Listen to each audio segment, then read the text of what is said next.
Good morning student. Hindi की online class में हम आपकी पाठ्यपुस्तक वसंत पढ़ रहे थे और उसमें आपका नंबर लेसन था 14 लोकगीत। जैसा कि हमने आपको बताया इसके पहले लेसन में कि लोकगीत क्या होते हैं, कहाँ गाए जाते हैं, कैसे गाए जाते हैं, उसकी लोकप्रियता क्या है। तो आज हम इसका पार्ट 2 पढ़ेंगे। चलिए पढ़ते हैं। आप भी बुक निकालिए और साथ साथ में हमारे पढ़िए। अनंत संख्या, अनंत मतलब बहुत सारे, न्यूमरस, अपने देश में स्त्रियों के गीतों की है। मतलब ज़्यादातर जो गीत होते हैं वो स्त्रियों के गाए हुए हैं तो ये गीत भी लोकगीत ही, पर अधिकतर इन्हें औरतें ही गाती हैं। इन्हें सिरजती भी अधिकतर वही है। सिरजती मतलब उनके ऊपर सूट भी करता है और ज़्यादा अच्छे से लोग लय ताल से वो गाती हैं। वैसे मर्द रचने वालों या गाने वालों की कमी नहीं है, पर इन गीतों का संबंध विशेषतः स्त्रियों से है। तो कुछ गीत ऐसे होते हैं जो स्त्रियां ही गाती हैं और उनके मुख से ही अच्छे लगते हैं। लेखक कहता है कि आदमी भी गा सकते हैं और लिख भी सकते हैं उस तरह के गानों को, लेकिन प्रायः क्या होता है कि इस तरह के गाने जो होते हैं वो अधिकतर महिलाएं ही गाती हैं। इस दृष्टि से भारत इस दिशा में सभी देशों से भिन्न है। क्यों भिन्न है भारत हमारा देश बाकी लोगों से? क्योंकि संसार के अन्य देशों में स्त्रियों के अपने गीत मर्दों या जनगीतों से अलग और भिन्न नहीं हैं, मिले जुले ही हैं।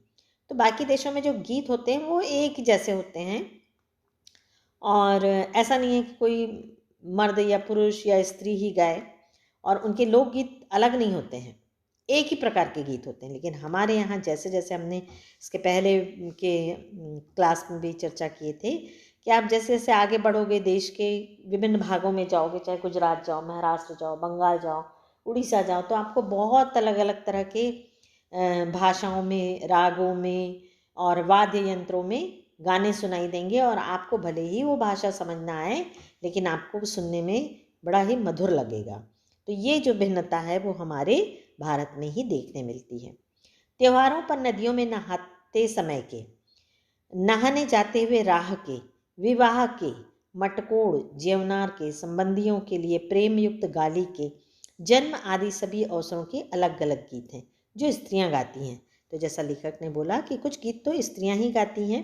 जैसे शादी होती है तो उसमें कई फंक्शन होते हैं, हर जात में होती है, तरह तरह के फंक्शन होते हैं, रस्में होती हैं, तो वो जो गीत गाए जाते हैं वो महिलाओं के ही गाए जाते हैं। और कोई त्यौहार होता है उसमें भी गीत गाते हैं। तो पहले के लोग, जैसा मैंने बताया कि उनके पास मनोरंजन की कोई और साधन नहीं थे, वो अपना मनोरंजन गा के नाच के ही करते थे, समूह में करते थे। तो जब उन लोग नहाने भी जाते थे तो गीत गाते हुए जाते थे, मतलब इतने खुश रहते थे। और आदमी खुश रहता है तो अपने आप गुनगुनाने लगता है।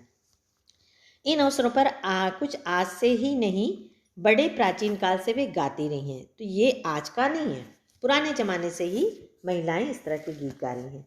महाकवि कालिदास आदि ने भी अपने ग्रंथों में उनके गीतों का हवाला दिया है। हवाला दिया है मतलब उसके बारे में बताया है कि जो गीत, जो कालिदास कितने पुराने कवि थे, लेकिन उन्होंने भी बताया था कि जो गीत गाती थी वो महिलाएं थीं। कौन से गीत? ये जो शादी विवाह त्योहारों में गाती थी। सोहर, बानी, सेहरा आदि उनके अनंत गानों में से कुछ हैं। सोहर मतलब जब बच्चों का जन्म होता है, बानी भी एक त्यौहार होता है, और सेहरा मतलब शादी के गीत होते हैं। तो ये महिलाएं होती हैं। वैसे तो 12 माह से पुरुषों के साथ नारियां भी गाती हैं, लेकिन कभी कभी 12 माह से भी एक प्रकार का गीत होता है, उसमें पुरुषों का साथ नारियां भी देती हैं। एक विशेष बात यह है कि नारियों के गाने साधारणतः अकेले नहीं गाए जाते, दल बांध कर गाए जाते हैं। तो जो भी इस प्रकार के गीत होते हैं वो दल में गाए जाते हैं, मतलब समूह में, ग्रुप में गाते हैं। अनेक कंठ एक साथ फूटते हैं मतलब जब एक साथ स्वर निकलता है, यद्यपि अधिकतर उनमें मेल नहीं होता। तो ऐसा जरूरी नहीं कि सबकी एक आवाज़ हो, सबका एक लय ताल हो। वो खुशी के गीत होते हैं तो उसमें सबके जरूरी नहीं कि सबका मेल होता हो, भिन्न भी होते हुए भी वो बड़े मधुर लगते हैं। फिर भी त्योहारों और शुभ अवसरों पर वे बहुत ही भले लगते हैं। जैसे मैंने आपको बताया कि बहुत सुरताल, बहुत सधे हुए और बहुत मेहनत से नहीं गाए जाते हैं। वो कोई बहुत उसकी शिक्षा भी नहीं ली जाती है, उसका अभ्यास भी नहीं किया जाता है, लेकिन वो खुशी के होते हैं और साथ में गाए जाते हैं, तो सुनने में बड़े ही मधुर लगते हैं। गांव और नगरों में गायिकाएं भी होती हैं। जो विवाह जन्म आदि के अवसरों पर गाने के लिए बुला ली जाती है। तो कुछ प्रोफेशनल भी होते हैं, आजकल तो बहुत ही ज़्यादा हो गया है, आजकल तो डांसर भी आ जाते हैं, गायक भी आ जाते हैं और हर चीज़ के लिए आपको हायर करो और आ जाते हैं। तो कभी कहीं कहीं ऐसा रिवाज होता है कि विवाह हो रहा है, जन्म हो रहा है, तो प्रोफेशनल सिंगर लोगों को बुलाया जाता है। सभी ऋतुओं में स्त्रियां उल्लासित होकर दल बांधकर गाती हैं। तो हर ऋतु में, चाहे वो वर्षा ऋतु हो, चाहे शीत ऋतु हो, चाहे शरद ऋतु हो, वसंत ऋतु हो, उसमें उल्लासित मतलब खुश होकर समूह में गाती हैं। पर होली, बरसात की कजरी आदि तो उनकी अपनी चीज़ है। तो होली में फाग गाई जाती है और बरसात में कजरी गाई जाती है। तो उसको तो आप यदि सुनोगे तो आपको सुनते ही मुग्ध हो जाओगे। उसमें पूरब की बोलियों में अधिकतर मैथिल, कोकिल, विद्यापति के गीत गाए जाते हैं। पूरब मतलब उत्तर भारत में अधिकतर मैथिल, कोकिल और विद्यापति के गीत गाए जाते हैं। पर सारे देश के कश्मीर से कन्याकुमारी, मतलब कश्मीर है जो आपके सबसे टॉप ऊपर में है और कन्याकुमारी भारत के नक्शे में सबसे नीचे है, केरल तक और काठियावाड़, गुजरात, राजस्थान से उड़ीसा, आंध्र तक अपने अपने विद्यापति मतलब चाहे देश के किसी भी राज्य में जाओ, आपको एक से एक हुनरमंद लोकगीत मिलेंगे। स्त्रियां ढोलक की मदद से गाती हैं। अधिकतर उनके गाने के साथ नाच का भी पुट होता है। तो ढोलक अधिकतर जब भी स्त्रियां गीत गाती हैं तो उसमें उनका वाद्य यंत्र प्रमुख क्या होता है? ढोलक रहता है। गुजरात का एक प्रकार का दलीय गायन गरबा है, जिसके लिए हम पूरा भारत जानते। पहले अब गुजरात में न रह के वो क्या हो गया है, पूरे भारत में ही प्रसिद्ध हो गया है। जब नवरात्र रहती है तो आप देखते होंगे कि छोटी छोटी जगहों में भी लोग समूह बनाकर और गाते नाचते हैं, जिसे विशेष विधि से घेरे में घूम घूम कर औरतें गाती हैं।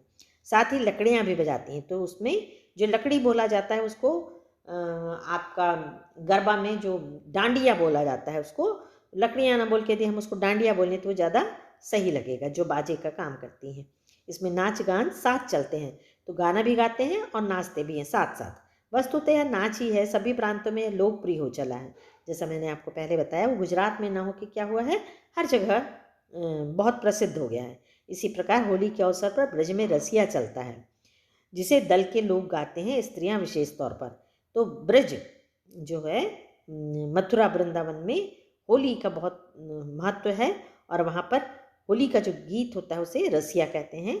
और यहाँ इसे मुख्य रूप से स्त्रियां गाती हैं, वो भी समूह में गाती हैं। गाँव के गीतों के वास्तव में अनंत प्रकार हैं। तो गाँव में जो गीत गाए जाते हैं उसके कई प्रकार होते हैं। अनंत मतलब बहुत से। जीवन जहाँ इटला इटला कर लहराता है, तो मतलब जीवन जहाँ इटला इटला कर लहराता है मतलब वहाँ नैसर्गिकता है, प्राकृतिक है, नेचुरल है। यहाँ जब हम शहर में देखते हैं तो हमें सारा कुछ क्या लगता है, एक बनावटीपन होता है। मतलब किसी भी चीज़ को उसमें बहुत आर्टिफिशियल लुक दिया जाता है। जैसे कोई भी प्रोग्राम होता है तो साज सज्जा होती है और बहुत ही बनावटी चीज़ें, मतलब दूसरी चीज़ों का मदद ली जाती है। और गांव में जो होता है वो सारा कुछ नेचुरल होता है, अंदर से उनके गीत निकलता है जब वो खुश होते हैं, और कोई भी उसमें बनावटी दिखावटी चीज़ें नहीं होती हैं। वहाँ भला आनंद के स्रोतों की कमी हो सकती है। तो आनंद तभी आता है जब आपको कोई कितना भी अच्छा प्रबंध कर दे, लेकिन यदि आपका दिल खुश नहीं है तो आप आनंद नहीं मना सकते। तो कहने का तात्पर्य ये है कि जब मन खुश होता है तो इंसान के अंदर से गीत निकलता है और वही आनंद आता है। और वो अधिकतर कहाँ देखने में मिलता है हमें? गाँव में, क्योंकि गाँव से ही लोकगीत शुरू होते हैं। उद्यान जीवन के ही वहाँ के अनंत संख्यक गाने प्रतीक हैं, और इसीलिए जितने भी लोकगीत होते हैं वो गाँव से ही ज़्यादा पाए जाते हैं। तो ये लेसन हमारा यहाँ ख़त्म हुआ। आप इसको अच्छे से रीडिंग करेंगे, क्योंकि रीडिंग आपकी सुधारना बहुत ज़रूरी है। और आपको PDF क्वेश्चन आंसर भेजा जाएगा। Thank you.